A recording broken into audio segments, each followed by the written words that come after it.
Hi friends, നമ്മൾക്കൊന്നൊരു egg sandwich ആയല്ലോ. Egg sandwich എന്ന് പറഞ്ഞാൽ ശരി, ഞാൻ കുറച്ച് പച്ചക്കറിയൊക്കെ ചേർക്കും.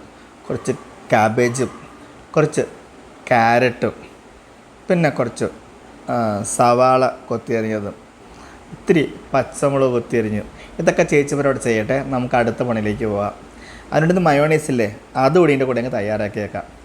2 മുട്ട അങ്ങ് പൊട്ടിച്ചൊഴിച്ചു. വെള്ളമുട്ടയാണ് കോഴിയുടെ മുട്ട, വൈറ്റ് ലഗൂൺ കോഴിയുടെ വെള്ളമുട്ട. അതിനാകുമ്പോൾ ഉളുമ്പ് കുറവായിരിക്കും, വെള്ളയുടെ അംശം കൂടുതലായിരിക്കും. ഒരു വലിയ വെളുത്തുള്ളി കുനുകുനാന്നരിഞ്ഞ് ആ ജാറിലേക്ക് ഇട്ട് കൊടുത്തു. അതാകുമ്പോൾ പെട്ടെന്ന് അരിഞ്ഞ് കിട്ടിക്കോളുമല്ലോ. അപ്പോൾ 2 മുട്ട എടുത്തിട്ടുണ്ട്, ഒരല്ലി വെളുത്തുള്ളി എടുത്തിട്ടുണ്ട്, ഒരല്പം ഉപ്പ്, ഒരു 1/4 ടീസ്പൂൺ ഉപ്പ് വീണില്ല, കുറച്ച് വീണിട്ടുള്ളൂ, ഒരു 1/4 ടീസ്പൂൺ. ഇനി കുറച്ച് പഞ്ചസാര, ഒരു 1/2 ടീസ്പൂൺ പഞ്ചസാര കൂടി ചേർത്ത് കൊടുത്തു. ഇനി നോക്കിയിലേക്ക് 1 ടീസ്പൂൺ വിനാഗിരി കൂടി ചേർത്ത് കൊടുത്തു. വിനാഗിരിയായി. ഇനി നമുക്ക് മിക്സി അടച്ച് ജസ്റ്റ് ഒന്ന് ക്രഷ് ചെയ്യണം. ഈ മുട്ടയും നമ്മുടെ വെളുത്തുള്ളിയും കൂടി ഒന്ന് ജോയിൻ ആവാൻ വേണ്ടിയിട്ട് അടച്ചിട്ട് ഒന്ന് ക്രഷ് ചെയ്യുക. ക്രഷ് ചെയ്യുമ്പോൾ വിപ്പ് ചെയ്യുക. ജസ്റ്റ് ബാക്ക് അടിച്ച് വിപ്പ് ചെയ്താൽ മാത്രം മതി. ഇനി നമുക്ക് ഇതിലേക്ക് എണ്ണ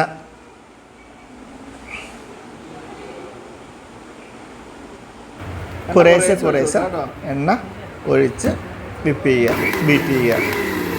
സ്ലോയിലായിരിക്കണം. ഒറ്റയടിക്ക് മൊത്തം എണ്ണ ഒഴിച്ചു കഴിഞ്ഞാൽ എണ്ണ കയറി അങ്ങ് പോകുന്നല്ലാതെ മിക്സ് ആവില്ല. കാര്യം ജോയിൻ്റ് ആവാത്ത 2 പദാർത്ഥങ്ങളാണ് മുട്ടയും എണ്ണയും. എമൾസിഫിക്കേഷൻ എന്ന് പറയത്തില്ലേ, ചേരാത്ത 2 ചേരുവകളെ ചേർപ്പിക്കുക. അതാണ് നമ്മളിവിടെ ചെയ്യുന്നത്. അതുകൊണ്ട് തന്നെ പതുക്കെ മിക്സിയിൽ വിപ്പ് ചെയ്ത് നമ്മളുടെ ഈ മുട്ടയിലേക്ക് ഈ സൺഫ്ലവർ ഓയിൽ ചേർത്ത് കൊടുക്കുകയാണ്. നമ്മളുടെ ആവശ്യാനുസരണം നമുക്ക് ചേർക്കാം. കുറച്ച് ചേർത്താലേ വിപ്പായി കിട്ടത്തുള്ളൂ, പെട്ടെന്നൊന്നും ആവില്ല. ഒരു 250 ml ഒക്കെ സൺഫ്ലവർ ഓയിൽ വേണ്ടി വരും. ഫാസ്റ്റ് ഫുഡ് ആകുമ്പം അങ്ങനെ തന്നെ. അപ്പം ഏകദേശം സെറ്റായി വരുന്നുണ്ട്. ഈ സമയത്ത് നമ്മൾ 2 മുട്ട അവിടെ പുഴുങ്ങാനിട്ടിട്ടുണ്ട് കേട്ടോ. കണ്ടോ, ദിവസം ഒരു ഗ്യാസ് സ്റ്റൗവിൽ ഇരിക്കുന്നുണ്ടോ മുട്ട പുഴുങ്ങാനിട്ടിട്ടുണ്ട്. അപ്പോൾ നമ്മുടെ എഗ്ഗ് സാൻഡ്വിച്ച് അല്ലേ, മുട്ട പുഴുങ്ങി നമുക്ക് അതിൻ്റെ പണിപടി ഒരു സൈഡിൽ നടക്കുന്നുണ്ട്. അപ്പുറത്തെ സൈഡിൽ ചേച്ചിമാർ പച്ചക്കറികളെല്ലാം അരിയുന്നുണ്ട്. ഈ പുറത്ത് നമ്മൾ മയോണൈസ് അടിക്കുന്നുമുണ്ട്.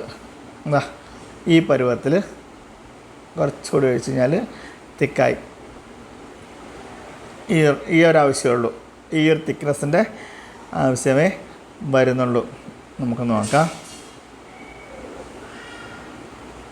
ഏകദേശം ആയിട്ടുണ്ട് കേട്ടോ. ഇനി നമുക്ക് നിർത്താം.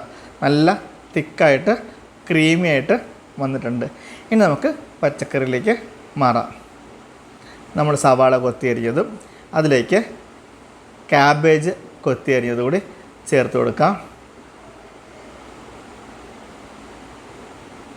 അപ്പോൾ സവാളയും ക്യാബേജുമായി ഇതിലേക്ക് ക്യാരറ്റ് കൊത്തിയരിഞ്ഞത് ചേർക്കാം. ഇനി ഇതിലേക്ക് നമ്മൾ ചെറുതായി അരിഞ്ഞ പച്ചമുളക് ചേർത്ത് കൊടുക്കാം. ഇത് നിങ്ങൾക്ക് എരിവ് ആവശ്യമില്ല, കുട്ടികൾക്ക് പച്ചമുളക് വേണ്ടതെന്ന് ഒഴിവാക്കാം കേട്ടോ. നമുക്കിപ്പോൾ ക്ലാസ്സിലായതുകൊണ്ട് പച്ചമുളക് കൂടി ചേർത്തതേ ഉള്ളൂ. ഇനി കുറച്ച് ഉപ്പ്, ആവശ്യത്തിനുള്ള ഉപ്പ് ചേർത്ത് കൊടുക്കാം. അതേപോലെ തന്നെ കുരുമുളക് പൊടിയും ചേർത്ത് കൊടുക്കാം. അപ്പം പച്ചമുളക് ഒഴിവാക്കിയിട്ട് കൂടുതൽ കുരുമുളക് പൊടി ചേർക്കാം. ഇനി കുരുമുളക് ഇഷ്ടമില്ലാത്തവർക്ക് പച്ചമുളക് ചേർക്കാം. നമ്മുടെ മുട്ട ഇവിടെ വെന്തിട്ടുണ്ട്. അപ്പോൾ ഇതൊന്ന് ജസ്റ്റ് ഒന്ന് തിരുമ്മി യോജിപ്പിക്കുക. അപ്പം നമ്മുടെ ഈ സാധനങ്ങൾ ചെയ്യുമ്പോൾ ജലാംശം കൂടുതലുള്ള എന്തെങ്കിലും ഉണ്ടെങ്കിൽ, അഥവാ ക്യാബേജ് ഫ്രിഡ്ജിൽ നിന്നൊക്കെ എടുക്കുമ്പോൾ അതിനകത്ത് ജലാംശം കൂടുതലായിരിക്കും. അങ്ങനെയാണെങ്കിൽ വേണമെങ്കിൽ ജസ്റ്റ് ഒന്ന് പിഴിഞ്ഞ് വെള്ളം മാറ്റാം കേട്ടോ. ഇപ്പം നമുക്ക് ആ കുഴപ്പങ്ങളൊന്നുമില്ല. അപ്പോൾ ഇതിലേക്ക് ചേർക്കാനുള്ള 2 മുട്ട തോട് മാറ്റിയെടുത്തിട്ടുണ്ട്. നമ്മുടെ പൊട്ടറ്റോ സ്മഷർ കൊണ്ട് അത് ജസ്റ്റ് ഒന്ന് പൊടിച്ചെടുക്കുക. നന്നായിട്ട് പൊടിച്ചെടുക്കുക. അല്ലെങ്കിൽ നമ്മുടെ ഗ്രേറ്റർ ഉണ്ടെങ്കിൽ ഗ്രേറ്റ് ചെയ്തെടുത്താലും മതി. ഇതാകുമ്പോൾ നല്ല ഇതായിട്ട് കിട്ടുന്നുണ്ട് കേട്ടോ. അപ്പോൾ നമ്മൾ മുട്ടയൊന്ന് പൊടിച്ചെടുക്കുക. ഈ മുട്ട കൂടി നമുക്ക് നമ്മുടെ വെജിറ്റബിൾസിലേക്ക് ചേർത്ത് കൊടുക്കാം. അപ്പം സവാള, കാബേജ്, ക്യാരറ്റ്, പച്ചമുളക്, മുട്ട പുഴുങ്ങി പൊടിച്ചത്, അതിലൂടെ ഒരല്പം മയോണൈസും കൂടി ചേർത്തിട്ട് സ്പൂൺ കൊണ്ട് നന്നായിട്ട് മിക്സ് ചെയ്യാം. ക്ലിയർ ആയില്ല എല്ലാവർക്കും? അപ്പോൾ ജോയിൻ ചെയ്യാനുള്ള മയോണൈസ് ഒഴിച്ച് നമുക്ക് മിക്സ് ചെയ്തെടുക്കാം കേട്ടോ, കുഴപ്പമൊന്നുമില്ല. ഇനി ബ്രെഡിൻ്റെ രണ്ട് സൈഡിൽ, അതായത് ഒരു ബ്രെഡിൻ്റെ ഒരു സൈഡിൽ മയോണൈസും മറ്റൊരു സൈഡിൽ ഇതിൽ മയോണൈസ് തേച്ച് വെച്ചു. അടുത്ത സ്ലൈസിൽ ഒരു സൈഡിൽ ടൊമാറ്റോ കെച്ചപ്പും കൂടി നമുക്ക് ചേർത്ത് കൊടുക്കാം. അപ്പോൾ ഒരു പുളിപ്പും മധുരം എല്ലാം കൂടി കിട്ടുന്ന ഒരു നല്ല ടേസ്റ്റാണ് കേട്ടോ.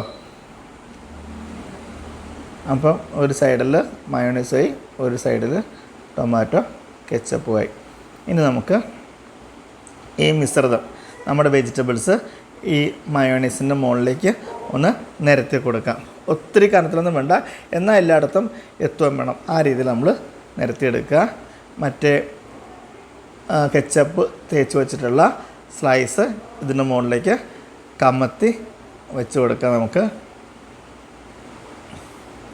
കണ്ടോ? അപ്പോൾ ഒരേ സൈഡ് ഒരുപോലെ വന്നാൽ നന്നായിരിക്കും. കണ്ടോ? ഇതിൻ്റെ ഒരു സൈഡ് വെച്ചിട്ട് ഷേപ്പ് വ്യത്യാസമുണ്ട്. അതേ സൈഡിൽ തന്നെയാണ് വയ്ക്കുന്നതെങ്കിൽ നന്നായിരിക്കും.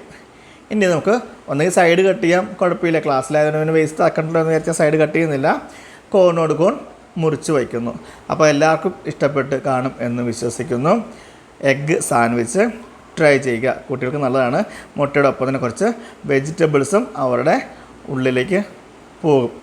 അപ്പം ലൈക്ക് ചെയ്യാനും ഷെയർ ചെയ്യാനും കമൻറ്റ് ചെയ്യാനും മറക്കല്ലേ. നല്ലൊരു വീഡിയോ ആയിട്ട് നമുക്ക് നാളെ വീണ്ടും കാണാം. Have a nice day. Bye. Thank U.